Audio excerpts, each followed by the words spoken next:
তাদের হচ্ছে ততটুকু সতর। এতক্ষণ পর্যন্ত আমরা পোশাক কী জিনিস সে বিষয় সম্পর্কে কথা বললাম। এবার আমাদের আলোচনার বিষয় আছে পোশাকের প্রকারভেদ। পোশাকটাকে 3টি ভাগে ভাগ করা হয়েছে। পোশাকের প্রকারভেদকে কয় ভাগে ভাগ করা হয়েছে? জোরে সোরে বলেন, কয় ভাগে? 3 ভাগে ভাগ করা হয়েছে। 1 নম্বর হচ্ছে ওয়াজিব। ওয়াজিব পোশাক, এটি আবশ্যক। যে পোশাক সতর ঢেকে রাখে, গরম শীত রক্ষা করার জন্য পরিধান করে থাকে, ক্ষতি থেকে দেহকে, যে কোনো ক্ষতি থেকে দেহকে রক্ষা করে, সেই পোশাক পরিধান করা ওয়াজিব। শীতের দেশে গিয়েছেন, সেখানে শীতের ভারী কাপড় পরিধান করতে হবে।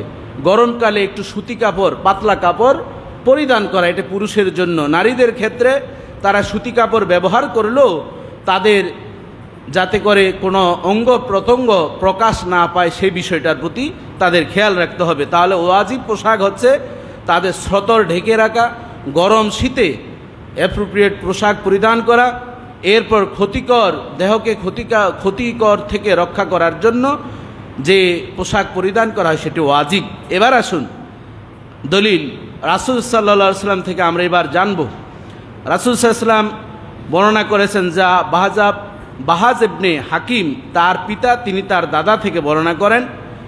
তার দাদা বলেন, কুলতু ইয়া রাসূলাল্লাহ, আমি বললাম হে আল্লাহর রাসূল, আওরাতুনা মা নাতি মিনহা ওমা নাযার, যে আমাদের অঙ্গ প্রত্যঙ্গ সমূহ কার সামনে খোলা রাখবো, কার সামনে আমরা ঢেকে রাখবো, আমাদের লজ্জাস্থান কার সামনে উন্মুক্ত রাখবো আর কার সামনে ঢেকে রাখবো।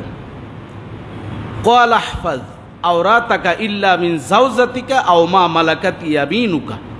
আল্লাহ রাসূল বলেন যে তুমি তোমার লজ্জাস্থানকে হেফাজত করো তোমার স্ত্রী এবং তোমার দাসী এবং স্ত্রী ব্যতীত আর সকলের সামনে তুমি তোমার লজ্জাস্থানকে কি করো? ঢেকে রাখো। তার মানে স্ত্রীর সামনে সারাক্ষণ লজ্জাস্থান খোলা রাখবে তা নয়, অর্থাৎ প্রয়োজনের তাগিদে তুমি খোলা রাখতে পারবে স্ত্রীকে আকর্ষিত করার জন্য, আবার স্ত্রী স্বামীকে আকর্ষিত করার জন্য।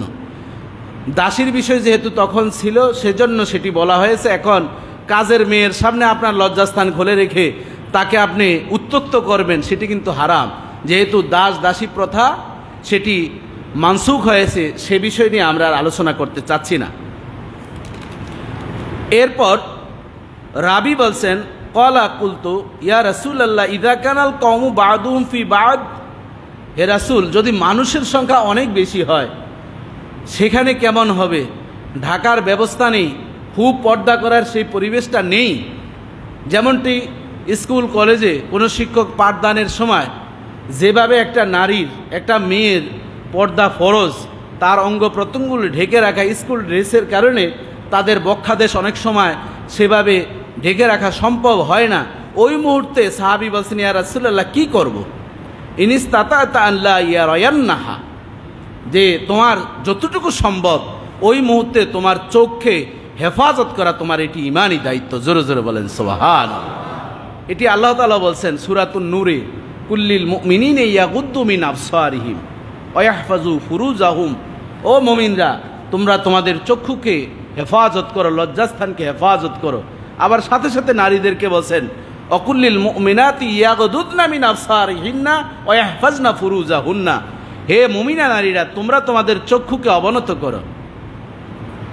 সুন্দর সুঠাম দেহের পুরুষ দেখলে লালায়িত হয়েও না, তোমার স্বামীর থেকে তাকে ভালো দেখা যাচ্ছে তার প্রতি আকর্ষিত হবে না, তাহলে তোমার জিনার গুনাহ হবে।